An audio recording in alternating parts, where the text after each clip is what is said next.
So, hi everyone. It's a pleasure today to have Philippe Salomé from next door, the Observatoire. So, Philippe is a radio astronomer, and he pioneered during his PhD under the supervision of Françoise Combe. He pioneered the observations of cold gas in bright galaxies in the center of clusters, and this is the topic of his talk today.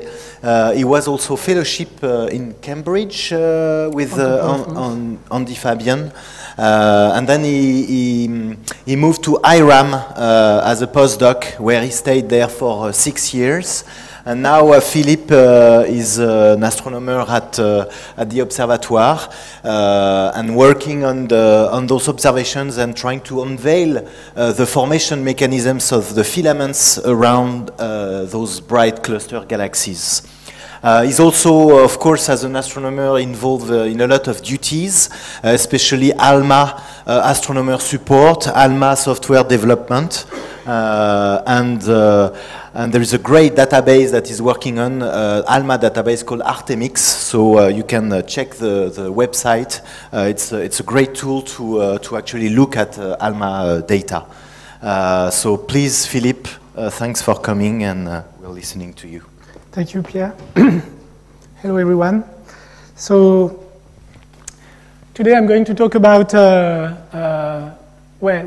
AGN feedback in radio galaxy. I call the title of my talk, but I will mostly talk about BCGs, which are the brightest cluster galaxies. So the large galaxy that lies at the core of clusters of galaxies, local clusters of galaxies.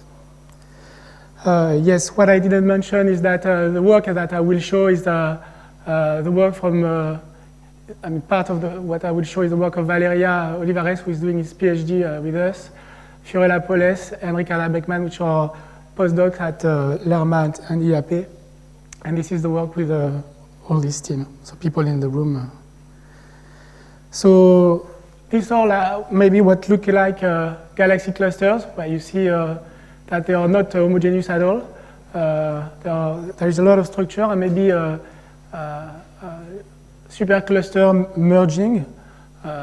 More seriously, this is what you can see if you look in the SZ effect, two clusters with a bridge of matter. But I will really focus on one cluster, isolated cluster, let's say a relaxed cluster, and the central galaxy.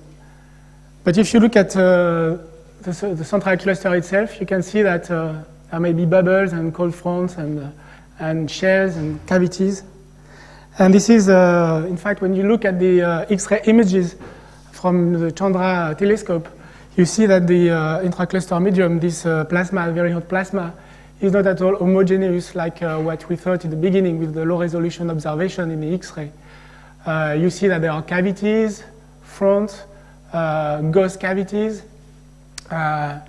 maybe waves, and this is the Perseus cluster, one of the objects which has been observed the more in the X-ray.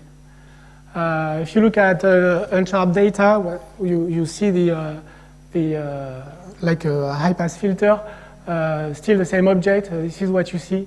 You recognize the cavities here of the central galaxy, but you also see this spiraling of the gas and some fronts, which are not the same cavities that, just another direction in the cluster. So the ICM is very complex. So what am I going to talk about today? I will briefly introduce what's called Cook-Core clusters for those who are not familiar with the topic, and give just one slide about brightest cluster galaxies, which I will call BCGs. I will summarize what we've done on the molecular gas content of those BCGs, and I will focus on in particular on the filaments of cold molecular gas that we showed exist in this around BCGs. I will try to develop how and why we think this may be related, filaments may be related to AGN feedback. I will present recent result of combination of ALMA and MUSE. This is the work by Valeria.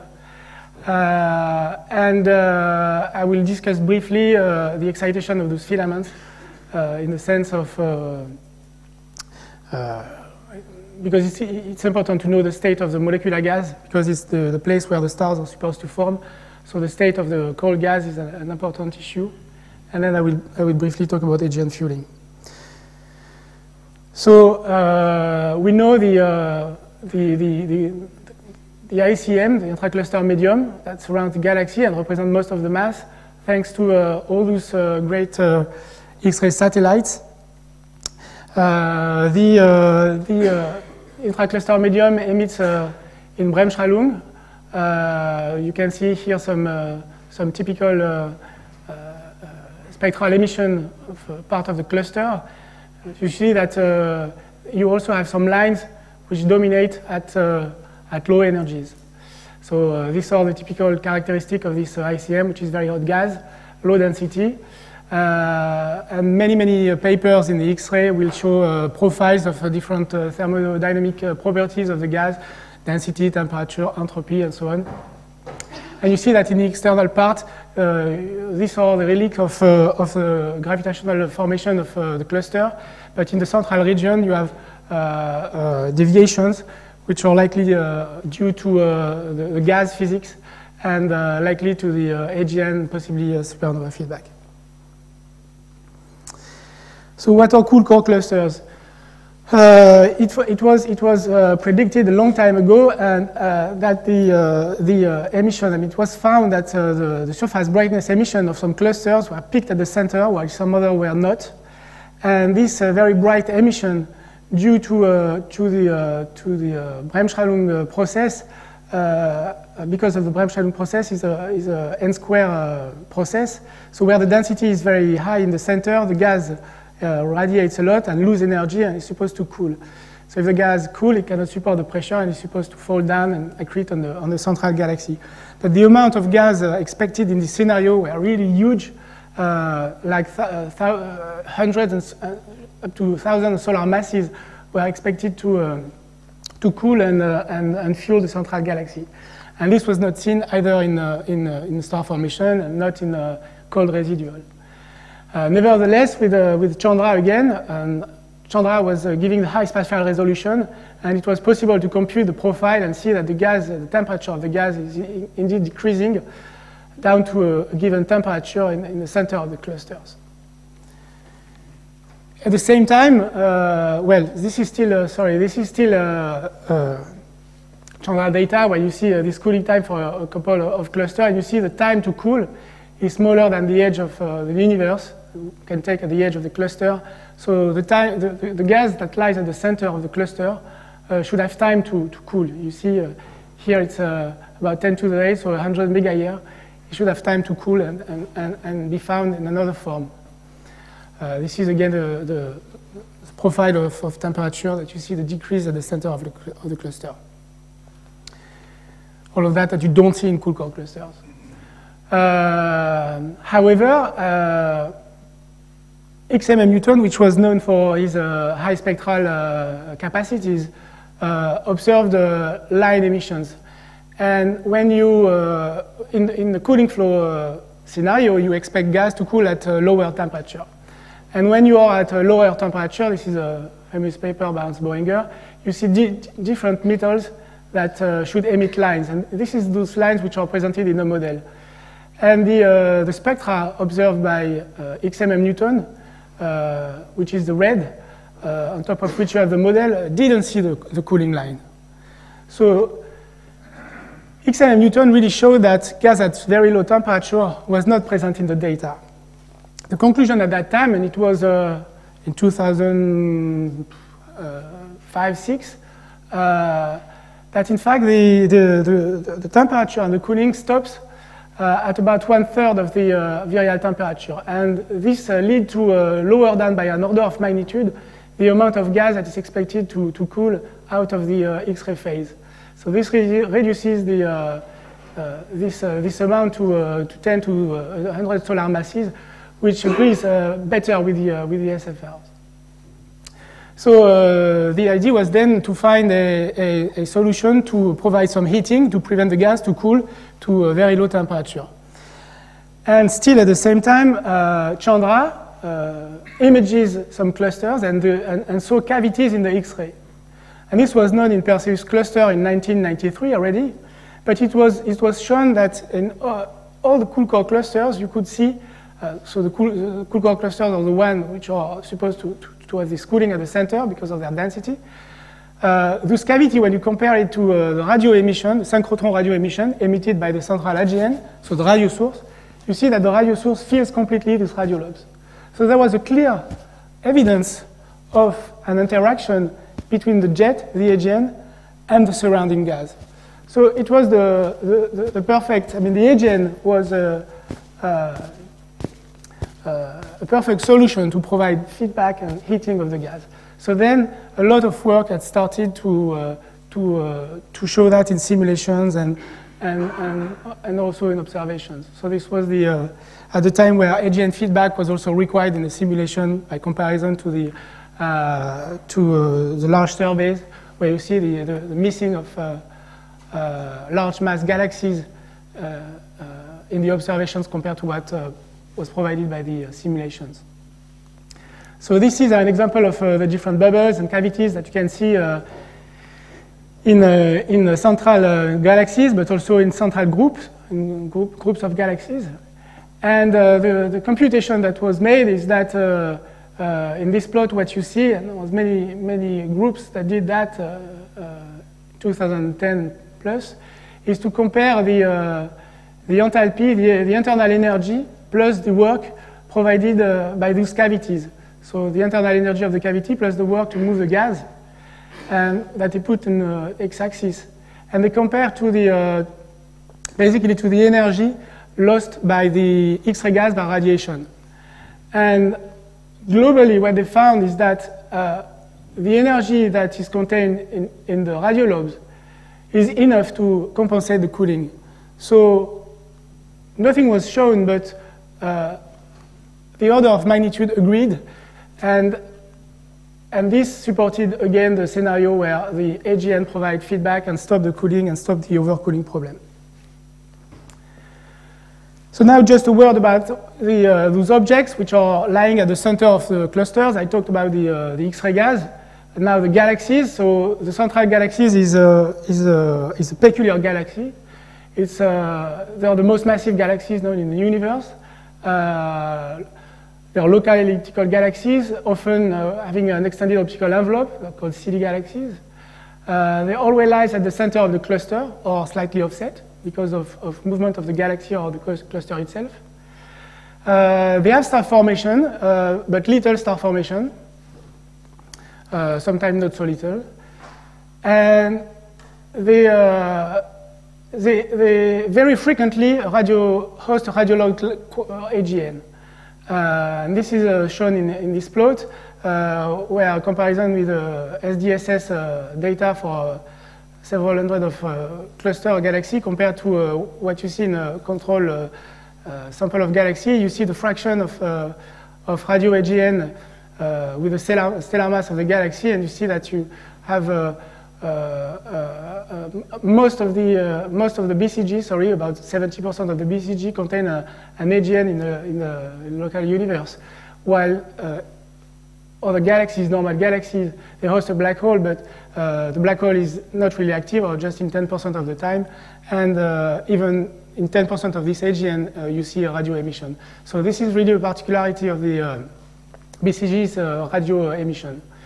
When you look at the optical emission in the BPT diagram, where you show the ionization line n plus over H alpha and CO3 over H beta, this is this BPT or QLE diagram where you expect the star-forming regions to be there. Here are the AGN dominated, and here you have the liner types, which are the low ionization optical lines. And you see that most of the BCGs lie in this diagram in the liner types.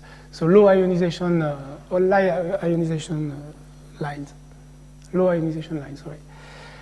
And last but not least, those filaments have H alpha filament. Those BCGs have H alpha filament in most of the cases. So what you see here is a work by McDonald and collaborators that shows on top of images of the galaxy, where you see the filaments, some spectroscopy where they measure the velocity of the filament in the H-alpha line. And you see that in most of the cases, I mean all the cases, and I don't show all the data that exists on BCGs, you have filamentary structure everywhere, extended filamentary structure. So the interaction between the BCG and the ICM with those cavities and the existence of filament is a very nice place to study the gas accretion and what it implies for galaxy formation and evolution, but also to study the AGN feedback and the effect on the galaxy growth. And in particular, studying the cold gas will tell us about possible effect on the star formation regulation. So molecular gas content in BCGs we observed with this instrument, the 30-meter telescope. This was back in 2000. And we did several observations with NOEMA, which was the Plateau de Bure at that time in the Alps, an interferometer. And now, more recently, with ALMA, which is even a bigger interferometer. So this is a single dish. So you have just one spectrum, one pixel. And these are interferometers. So you have like IFUs, data cubes. So 3 dimensions, you have the map and the frequency or the velocity of the map of the gas. So ALMA, in a couple of words, is really an amazing tool. We have changed the dimension of the observations that we can do. 15 antenna baseline, which were 15 kilometers at the highest, opposed to 1 kilometer for Plateau de Bure. We are now in cycle 7 for ALMA. And I encourage you to look at that. There's a deadline is soon, and it's really a great instrument. So to make the story short, I summarize here the different most important observations we did on the cold, gas, and dust in BCGs. So with the RM 30-meter telescope plus GCMT, we did first detection of the molecular gas in these elliptical galaxies, with the amount of gas going from 10 to the 910 to 10 to the 11.5 solar masses, so a large amount of gas. Then going to interferometers, we could do the maps of this gas to see where it is, and I will show you this. Then we focus on NGC 1275 because it's a nearby example of this kind of object and this kind of prototype on which we can do deep and accurate high-resolution observations. Then went Herschel and Spitzer, who gave access to atomic line and H2. And now ALMA has observed a dozen of sources, mostly in CO, but soon in other molecules, and I will just say a word about that. So this is a plot of the first spectra. We had a very narrow bandwidth of 1,000 kilometers a second, where you see the line, but you have very little baseline, and most of these detection were 3-4 sigma, so it was a hard time to detect the cold gas, very low level, very faint object in CO. And Pulido has compiled those data in this plot, where you see the range of masses. You have large masses of molecular gas in some galaxies. And what you can also see in this plot is that the molecular gas, the quantity, the amount of molecular gas is proportional to the luminosity of H-alpha. So we can wonder if this is just a size effect, but you'll see that in fact it's not. So where is the cold gas? When you do the maps of the cold gas, we have to decide where to look at in the cluster. And I told you about the filament. So this is an X-ray, the mass of the X-ray gas of the cluster, where you see the Bremsstrahlung emission. And you can see here that you have some substructure that in fact perfectly fits with the H-alpha filaments. So you see filaments at different phases. So we wonder whether the molecular gas could be found also in the filaments. So we started with the center of the galaxy with HIRA, which was a camera on the 30-meter telescope that provided about 5,000 spectra, and we mapped the central region. And already we showed interesting stuff. When we compare the CO here in black contours to the X-ray luminosity, you see that the CO follows the brightest spot of X-ray, where the gas cools more efficiently by radiation, and also avoids the radiolobe. So this is where the gas has been pushed and probably compressed, that you see the cold gas phase. the dynamics of the gas, when you look at this region, you see that you have a positive here at the center and negative velocities on both sides. So we didn't see any sign of rotation. So the gas didn't seem to be stabilized in the disk, in this huge object, but it's rather like inflow or outflows. And there is a better image that I forgot to put by the SMA and Jeremy Lim, where you see that you can resolve that, and you see that you have a narrow filament, which is here in this direction. But when you look at just the very center, we see this double-horn profile. So maybe there is a central disk, much more compact, that was claimed and seen here with even higher resolution. So here it's so this was 3.6 kiloparsecs. When you go to IFUs in the infrared with the H2 line, you see this clear sign of rotation. So there is a molecular disk in the very, very center, but not in this part of the galaxy. So about the filaments, we looked at the northern filament here, and also at different places where you see all the circles. And in fact, we detected the gas. These are all the spectrum you see here. We detect the CO221 gas. Very far away of the galaxy, I put a distance here. Between the two most separated regions, you have 70 kiloparsec. So this is about 40 kiloparsec from the center of the galaxy. Here you have the X-ray image. In purple, it's magenta is the H-alpha filaments that you see in colors here. And in green is the star formation regions that have been identified from HST observations. So you see that the filaments, even if made of molecular gas, don't form stars, or at least not very efficiently. In 2012, Jeremy Lim with the CFHT observed the Rovib line of the H2 and found, you see, this amazing structure of the molecular gas that exactly follows the H-alpha filament. So it was very clear at that time that filaments are made of molecular gas, massive molecular gas, 10 to the 7 in each solar masses in each spot here we detected. And the H-alpha is probably the skin of this gas which has been excited by some processes. So this is just a zoom on the different regions where you have the H-alpha filament in red, and in blue you have the young stars, and you have different filters, color filters, for which you can derive stellar population and have a star formation rate in the filament. This was the work by Canning in 2014. So when we look at one of the bright places of the H-alpha filament still in Perseus, in AJC 1275, we mapped, with higher resolution, we mapped the filament, and we were able to show that, in fact, this structure is made of several clumps at different velocities. This is a velocity map. Each channel is a given velocity. So you see that you have one blob at one velocity and position, and another position, another velocity, another clump. So we identify, we managed with this resolution to identify 7 clumps, but you see that the resolution is still quite bad, about a kiloparsec. So it's very likely that the gas is much more clumpy and that we didn't resolve this gas yet with those observations. And we had a typical computation about the mass of those molecular gas, which are typical of giant molecular gas associations. So then ALMA came, and I'll show you some of the results. Step by step, at each cycle, we obtained with the team people which are here the author of this paper, observation of different sources. It was really a one-by-one build of this sample.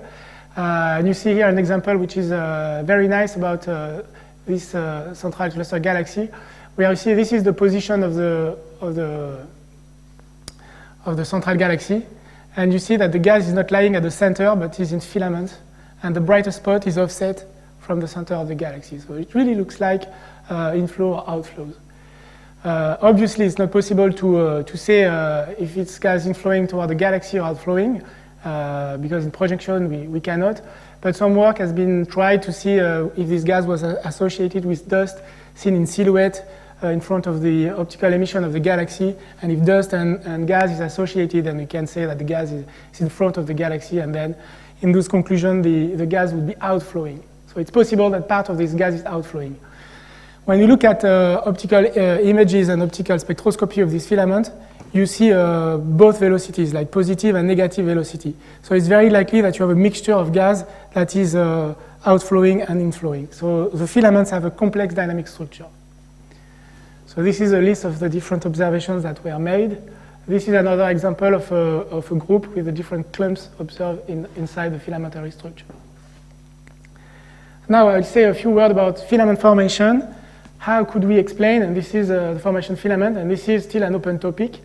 And if it is possible to relate that to feedback. So this is the plot I showed you before. I told you about before, the need of AGN feedback at high masses.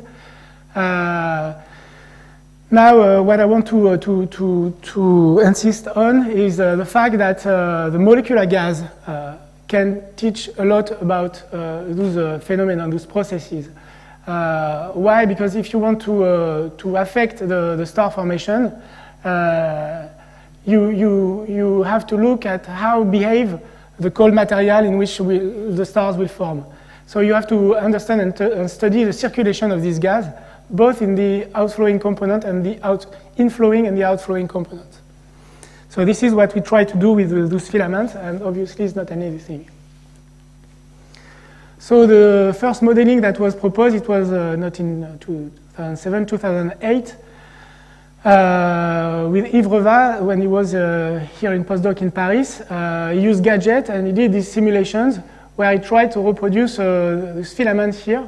So what he did is he's put a bubble, a low density bubble in the intracluster medium, and he let it move buoyantly in the gas, and you see the hot gas, and you see the bubble that is going up, and is dragging some of gas behind it, but it also compresses some gas at the top of the bubble. So you can see it more clearly here, where you see you follow the particles here of the gas to know the origin of the gas that ends in the filament, and you see that the particle that ends in the filament, in fact, were just above the bubble. So when the bubbles goes up, it compresses the gas, helps the cooling, and then the gas will decouple from the hydrodynamics and fall down on the central galaxy. And when we compare the velocity of this model that you see in colors to the velocity of the observations, so in the crosses are the molecular gas, and the red diamonds are the H-alpha. So you see that, first of all, the H-alpha and the CO have exactly the same dynamics. So it's an argument to say that H-alpha and CO are associated. They are the same structure, seen at different wavelengths. And the observations were representing not too bad this kind of filament. Again, it's just one object, so don't go too fast in the conclusion, but it was a possible phenomenon suggested about 10 years ago. A lot of work has been restarted recently to simulate the formation of filaments. I give here some example of Lee and Bryan paper in 2014 to 2015, where they use ENSO and high resolution of the simulation. And what they did is that they tried to form these clumps of gas, by according to the same principle, by driving some low entropy gas at higher radius. And this is an example of what the simulation gives. And you see that the end product is not really a filament, it's more clumpy, and it's destroyed in the simulation. So I have a heavy slide, but I tried to compile, to do a short summary of the very dense literature that happened in the last 10 years, let's say, about simulation, renewal of the simulation about the subject. The idea was the AGN outburst could produce a wave of nonlinear density perturbation. This was proposed a long time ago by Noam Soker, and also provide a central entropy gradient that can promote condensation, and they called that the cold accretion. Then this idea was forgotten, and it came back by the fact that those perturbation could be produced either by AGN heating itself that stimulates turbulence and can supply the inhomogeneities and the cold gas with low specific angular momentum. It could be also produced by sloshing or merger or dynamics of the cluster. Another possibility to have this perturbation is that outflow the AGN promotes the condensation of the gas of low entropy, which has been uplift from the center. A bit like what I just showed you with the Revaz paper, but it was also discussed in different papers later. So this implies the phenomenon of thermal instability that have been studied long in the past and is now back on the scene from the work of Mike Court and Sharma that show in simplified model how you can amplify such small perturbations, and more recent modeling by Prasad. And there is a group of Gaspari who also managed to produce a full simulation with this cold feedback, so accretion of cold gas on the AGN and regulation with heating. And the focus was done on gentle heating, not to overheat, because if you cool too much, you feed too much the black hole, and then you produce too much energy, and then you heat too much the gas. So the idea is really to produce a multiphase filamentary structure. And in some simulation, the point is that it was doable, but then very quickly the gas falls down in the center and forms a disk, which is not seen in the observations. Lee and collaborators show that you can avoid that if the gas is consumed in star formation between circles. But the point is that we don't see much star formation either in the simulation. And you have a series of papers by Mark Voigt that summarize this chaotic cold accretion model. He called that a precipitation regulating feedback, which is just a cold feedback on the AGN fueled by cold chaotic accretion that is thermal instability in a perturbed ICM. So there was a big debate about if we can find a threshold that can determine when the condensation happens. And we come back to this ratio of the T-cool over T-free fall, which was discussed in the 70s already. But now the point is to see if, well, the argument of that is that you need to fine-tune the precipitation to feed the black hole and trigger a cycling loop that prevents overheating, just like I said. So different groups propose different solutions. First of all, the theoretical work by Sharma and McCourt showed that this ratio should be around 1, and then depending on the geometry, it could be up to 10. Then they came back on this conclusion and say that it doesn't depend on the gravitational potential geometry. Then some work has shown that you can increase a little bit this ratio depending on the way you put the perturbation and in fact the average of the heating and the cooling if you have small episode of heating. And observationally, McNamara and Hogan showed that if you look at this threshold, here you see the mass of the molecular gas mass detected in different BCGs as a function of the cooling time. And here in the minimum of the T-cool over TF. And you see that you really have a sharp threshold and the gas cools, and the gas is found in molecular form when the cooling time is below a gigayear, let's say. And when you see here the minimum of the T-cool over TF, it's more around 10 and 30. So the claim that is far away from the canonical value of 1 or even 10. But however, the main driver is the cooling time. So this team suggests that really the key, the element is the cooling time and not the ratio. So here at IAP, we're also doing simulations to try to form this filament. This is the work by Ricarda. What you see here is basically the same scenario that I described, the interplay of the heating and cooling. And the turbulence injected by the AGN will develop this network of cold gas structure. What's nice is to see the morphology, but also the dynamics of this gas. And when you look at different time steps, what you see is that during the inflow, you have an inflow step where you have the gas which is inflowing here at the beginning during the cooling dominated phase before the AGN outburst.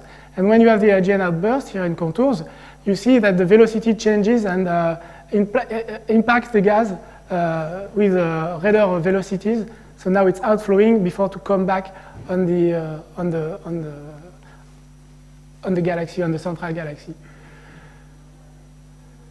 So if you look at what happened in terms of condensation of gas that can condensate according to the distance from the center of the galaxy, in the two phases, the one where the AGN is not pouring heating during the cooling phase, you see that you have a region of condensation which is inside, let's say, 20 or a bit less kiloparsec. So this is a place where the gas can cool and condense and form filaments. If you compute that in terms of T cool over TFF, you see that this ratio indeed is not really meaningful, at least in this plot, because we have high values of condensation, even at very high values of this ratio. What's nice to see between those two places is that when you switch on the heating, then obviously the T-cool, the cooling time is much higher, and obviously the condensation diminishes, but there is still some condensation that's happening.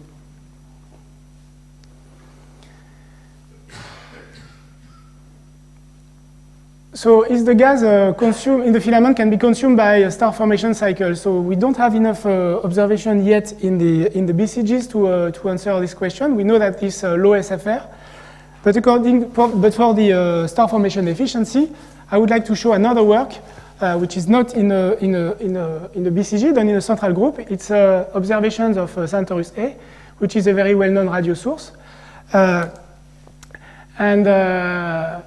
you see Centaurus A that's here, and the radio source which is there. And you see the radio lobe which expand to very large radius, and this radio emission, the jet, hits some pre-existing molecular gas. So we decided, this source is very nearby, so we decided to do a deep study of the molecular gas in this filament. So you see this is an H1 pre-existing filament. The jet hits this gas, and what you see in black here is the UV emission, so probably stars. And Reshkuba and collaborators have done with the stellar population with the VLT, and they confirm that this is young stars formed just at the border of the H1 cloud where the jet hits the gas.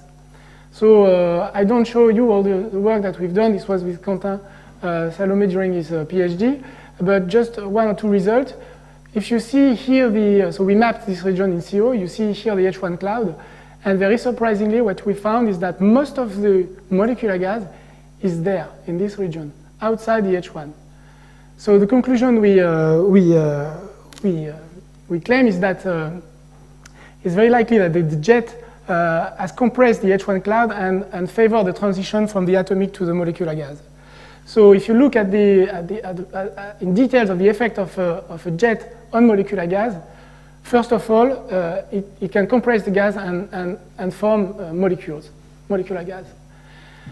Now what we did is compare this molecular gas emission in different places to UV and infrared observation. In red it's the Herschel observation. And we computed the star formation density to do this Schmidt-Kennecke law inside the filament in regions which are larger than kiloparsec, so no resolution effect.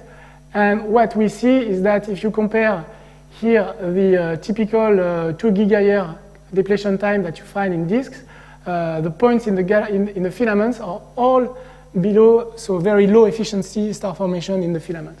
So it seems like the conclusion we had is that these filaments, I mean, the interaction of a jet with some gas can compress the gas, form some molecular gas, but this molecular gas do not seem to form stars very efficiently. And when we look at Muse observations, we see that there are tracers of not star formation, but shocks. So it's very likely that shocks has a role to prevent the stars to form in this molecular gas. So these are detailed observations. So I show you the work by Valeria. Obviously, you can see the details of all those maps, but just to show you that we summarized all the archive data available for the BCGs, and that you see the results which are here. So there are 3 new sources, the Centaurus cluster and two others. What you see here is the H-alpha filament, and you see in contours the CO, and you see the CO completely follows the H-alpha filament. And this is true for all the sources that we've observed. You have here, this paper will be submitted very soon, you have the X-ray, the optical image, and the comparison of the cold gas with the different phases of the gas, and also the dynamics of the molecular gas. And what we see, again, is that the gas is not compact, is always in a filamentary structure, disturbed filamentary structure, with no real velocity structure. Sometimes you see filaments, but more likely in substructures. And we also see that the velocities of the gas, this molecular gas, is quite small and smaller than the free fall. So there must be something that prevents the gas to acquire higher velocities. We compare this, the velocities. So what you see here is the Muse moment map. So it's the velocity map, blue and red velocities, okay? And in black is the place where where the CO has been detected. So you can compare the velocities of both phases of the gas, and you see they match perfectly. So the H-alpha, the ionized gas, is really associated with the CO. Something which was also puzzling and interesting is that when we compute the ratio of the H-alpha over the CO, we see that this ratio is almost constant all over the nebula. So we try to do some radial profile of this ratio of H-alpha over CO, and you see that there are some variations, but in general, they seem to be constant, or at least do not vary by much on large distances. So this favors a local excitation for the H-alpha. If you suppose that the bulk of the mass is in the molecular gas, the H-alpha is the skin, then you have an excitation from the environment, and this excitation, this process, seems to be the same when you are close to the AGN or far from the AGN. So it could be shock or cosmic rays, or we don't know really yet what it is. So we looked at the cooling time versus the distance for the different clusters from X-ray observations from the accept sample. And the cross you see here are the size of the filament. What you see is the extent of the filament, H-alpha filament, is always in the region where the cooling time is less than, how much is it? It's 5 gigahertz. Huh? So, and most of them below 1 gigahertz. You have two which are slightly above. We have done that for individual object. Here is the entropy of the gas, and it was shown that you have this. You have two slopes in the entropy of the gas. The one who is coming from the formation of the cluster from the gravitation which is there, and in the center, a plateau of entropy. Many observations in the past in the X-ray show that the entropy was flat. There was an isentropic core, but recent observations show that this is probably a problem of resolution, and the entropy is not flat, but it has a different slope. And it's in this region of a different slope of entropy that we always find the extent of the filament. So in the low entropy region, always below 50 Kelvin,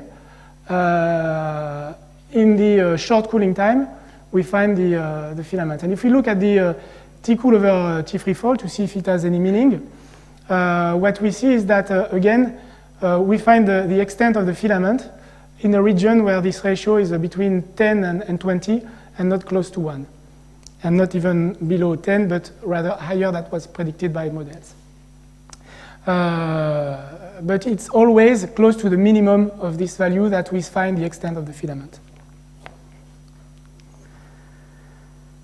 Excitation of the filament, I will be very fast, just to show you that, in fact, there are many observations of this object in different wavelengths. This is the X-ray, and so this is the H-alpha, still Perseus, the one for which we have the more observation. So this is the H-alpha, and now you split the X-ray images in different beams, and what you see is that in a soft X-ray, you start to see the filament. I showed you that in the map before. You could see the filament in the X-ray, but you see that it's a soft X-ray where you see the same structure that you see in the filament. And even at 1 keV, you see you see the structure here, this extended emission around the center of the galaxy. So many observations has been done of the existence of a multi-phase medium. From the X-ray, I just talked about this. The search of O6 line, in the UVA, which was a bit controversial. The H-alpha filament, Vero-Vib line in H2, pure rotational line, I would show you the spectrum, and indirect evidence of condensation by star formation in the clusters at close to the mass deposition rates derived in the central regions. So there is more and more evidence that the gas indeed condense from the hot intracluster medium, form stars more likely in the centers but not in the filament. So these are some images. You have here, this was Herschel observations. So Herschel mapped the atomic line, so the Coulomb. You see here in colors the C+ line, and on top of which you have the O1 and 2, O3 and O1b. So it's possible to start to do some modeling of the cooling of the gas and with code like photoionization codes. Here you have also with SPIRE the impacts, the observations of the far infrared emission, where you see the emission of the dust. And so this is in the central region, and you have amount of dust which are 10 to the 8, 10 to the 7, and mass to dust ratio close to what you see in normal galaxies, 1,000 or a few. Sorry, yes, and star formation rates derived from the far infrared luminosity, the integration of that, is compatible with the other star formation evaluation from either the optical or the infrared. But star formation evaluation in this object is a tricky thing.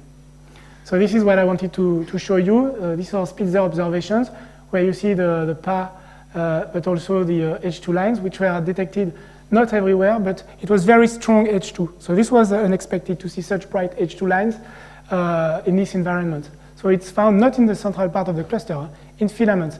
So this is about 10 kiloparsec, 10 or 20 kiloparsec away from the galaxy. When you plot those H2 emission in the plot that Pierre did for other sources, for 3C sources, for radio galaxy sources, you see that the BCGs, which are cycled here, lie on the top of the plot. And this plot shows the H2 of PA versus the luminosity 24 micron. So basically what Pierre said in his paper is that if you look the star formation plus IGN power here and here the power of the H2 versus the star formation here, you see that you expect PDR model, so star formation, in this region, but all the sources are above. So you need an extra mechanism to excite the gas, hit the gas, that is not just photodissociation regions. So a possible mechanism is shocks. A lot of work has been done to explain that energetic particle heating in the code cloudy can also provide this high excitation of the H2. Several propositions have been done to explain this secondary particle, either with cosmic ray or by a mixing of the X-ray with the cold gas. So I will skip that. Yes, just a few words. So the idea is to use the X-ray energy, the photon energy, to see the balance between heating and ionization and cooling via lines. The latest work that has been done was the one by Canning and collaborators. So I will not describe the model here, but the idea is that for a different ionization particle field, from 0 to 7, the galactic one, they predict some line, and more or less they manage to reproduce some of the observations. But these are still simple models. So Fiorella Poles, which is in postdoc here, is working at Clermont, is doing this same kind of work.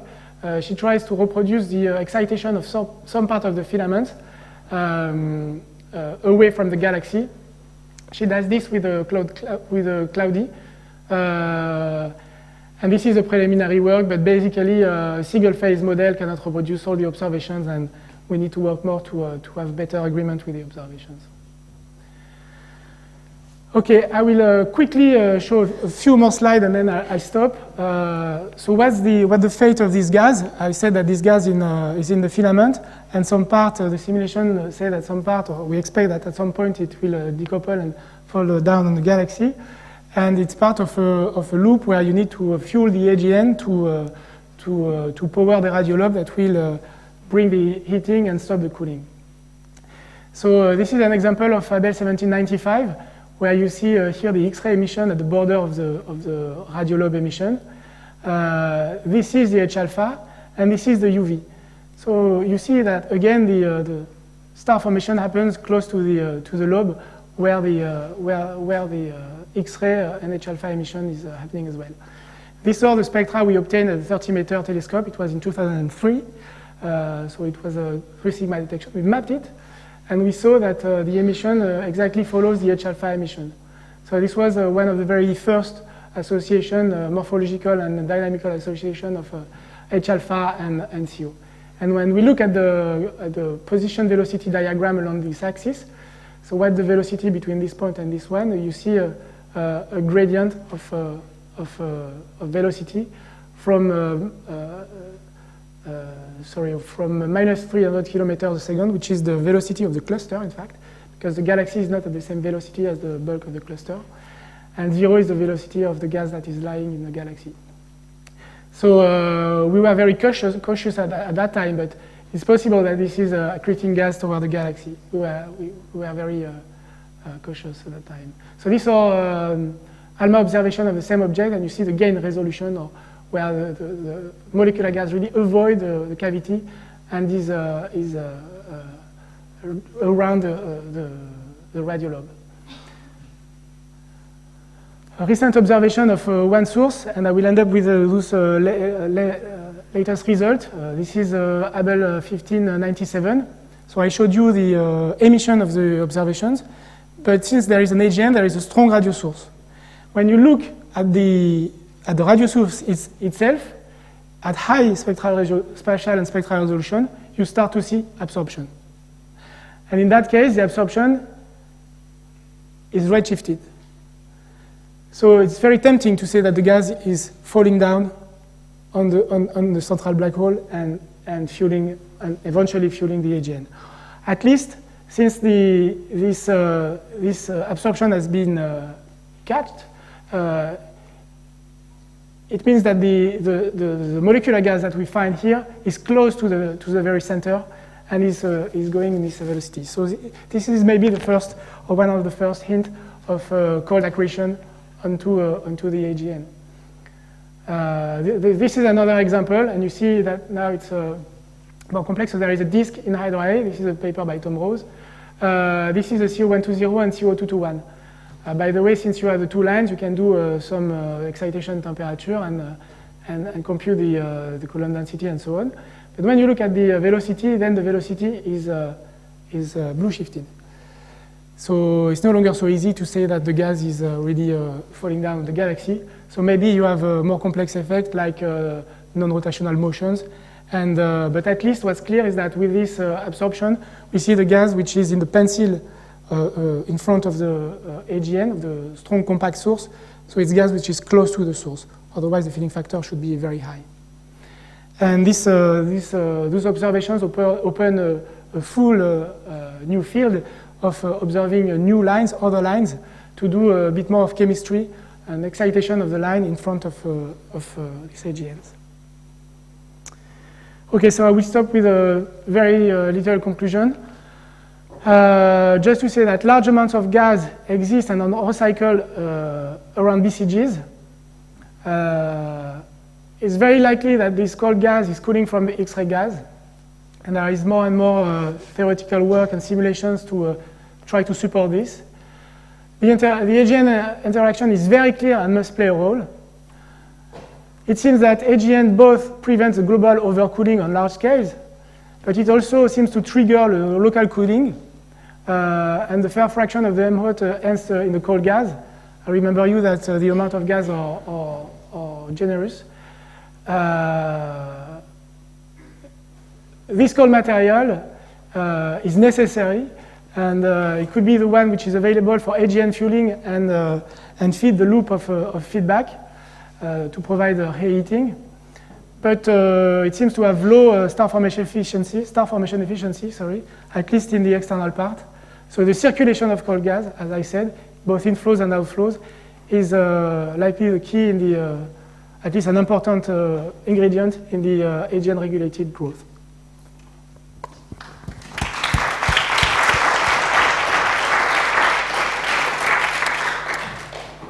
Thank you, Philippe, for a very rich observational review. Are there any questions for Philippe?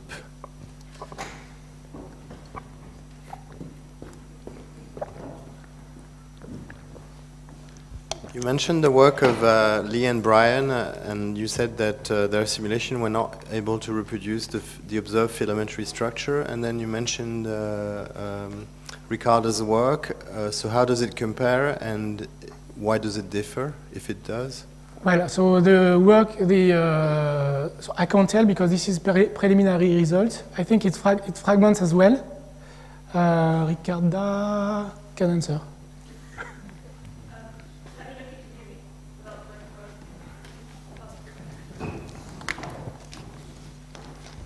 Thanks. So one of the main differences between the Lee and Brian simulations and our simulations is that in the Lee and Brian, they had a fixed jet direction. So they always drilled the jet in the same direction in the cluster. Whereas what we do is we use a jet that is, the direction is set by the spin direction of the black hole. So basically throughout the simulation, the jet reorients in the cluster. So we have a much less fixed geometry. So what they tend to find is they tend to find these very small clumpy structures around where their fixed jet is. Whereas with our much more complex and much more realistic sort of turbulence geometry in the cluster, we get a much more filamentary structures during the cooling dominated phases because we don't have the jet immediately interacting with the cold gas that forms in it necessarily. So we get a three-dimensional bubble distribution basically, whereas they only have one bubble above and one bubble below, and that makes a big difference.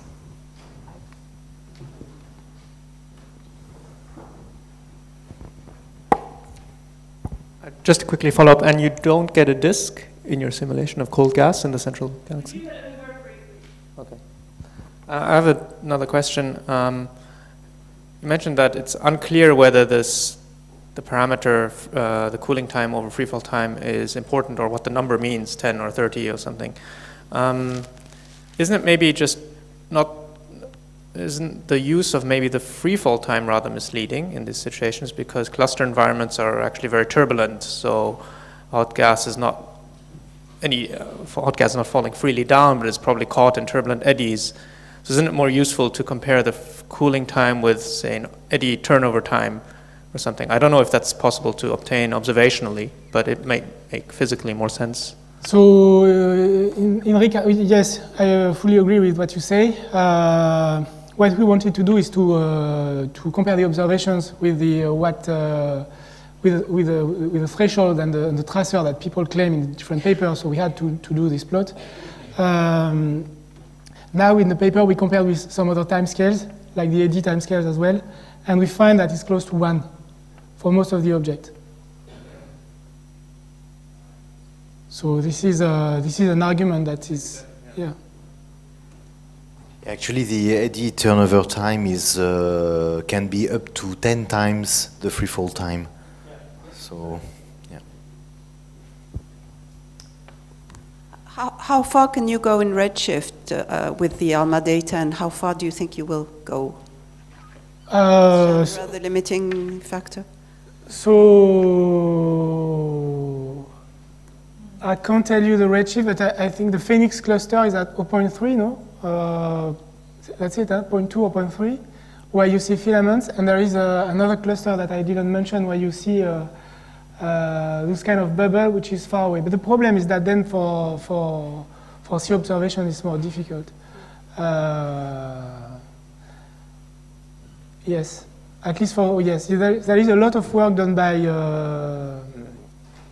Michael McDonald on distant clusters and distant BCGs, but he do not use the molecular gas phase. He uses the other, like the X-ray and so on. For the CO, I think we have a sample of about 15 sources, which are the brightest. And even for ALMA now, it starts to be difficult to go further. So we have to think to do more focused observations on more precise questions, I would say.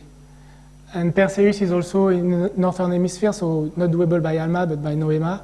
It's very nearby source, so I think we should also do dedicated programs on very specific questions, rather trying to do, samples is far away.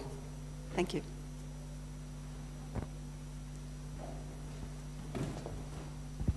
So just, I think one of the most puzzling results that you showed is the fact that when you have molecular gas, there's not necessarily associated star formation or very weak star formation, and you explained that you can have the shocks of the jet that can prevent this process, or cosmic rays, etc. But just if you want to focus a little while on the shock should increase the temperature of this medium, and in principle should increase also the destruction rates of those molecules. So how comes that the molecules are still there if the shock propagates in this cold gas and star formation is quenched? Well, this is an open question. Okay. I mean, no, I can't. I mean, can I attempt an answer? Well, when you see this very bright H2, for instance, in the filaments, it tells you that actually, I agree with you, if you drive very strong shocks in a molecular gas, you should dissociate the H2. So what this tells you, what those observations tells you, is that there is an efficient reformation, a post-shock reformation, and this sets the condition, the pre-shock condition that you should have to explain the presence of the molecules. And to actually account for such H2, for the presence of H2, but also the excitation, you need very low velocity shocks. So it means that you drive strong shocks in the diffuse gas, but low velocity shocks in the denser parts. So because the gas is multi-phase, you can actually apparently reform the H2 because you trigger the formation of H1 to H2 in the denser pockets of the gas. This is the only way of explaining the H2. It's still an open question, but I would say it's the first, the path we're working on. Right in any case, you need to reform the molecules. Otherwise, they will not survive so long. So.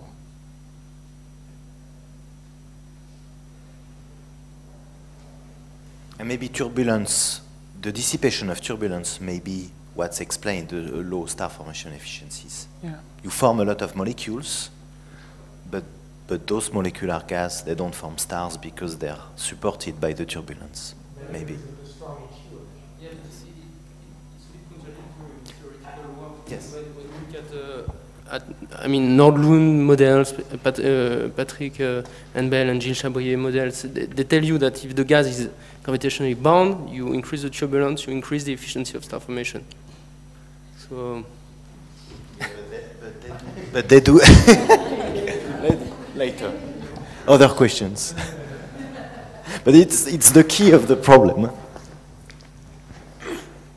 So that, just for comment, you increase the efficiency of star formation in that situation, but also you can reduce it if you have higher turbulence, high enough turbulence. If you get too high, because then the time scales for that become so short that will reduce star formation too. So my question is, you showed that the efficiency of star formation can be low. You were quantitative.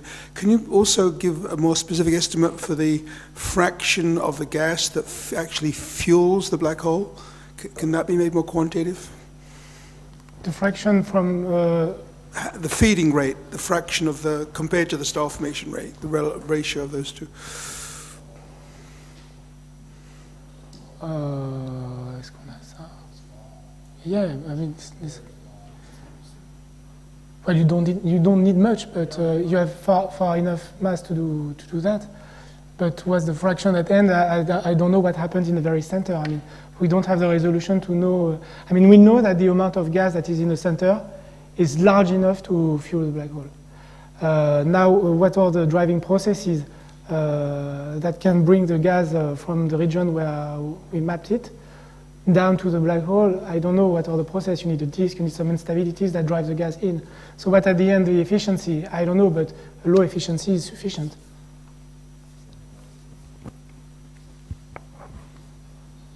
If there are no other questions, let's thank Philippe again.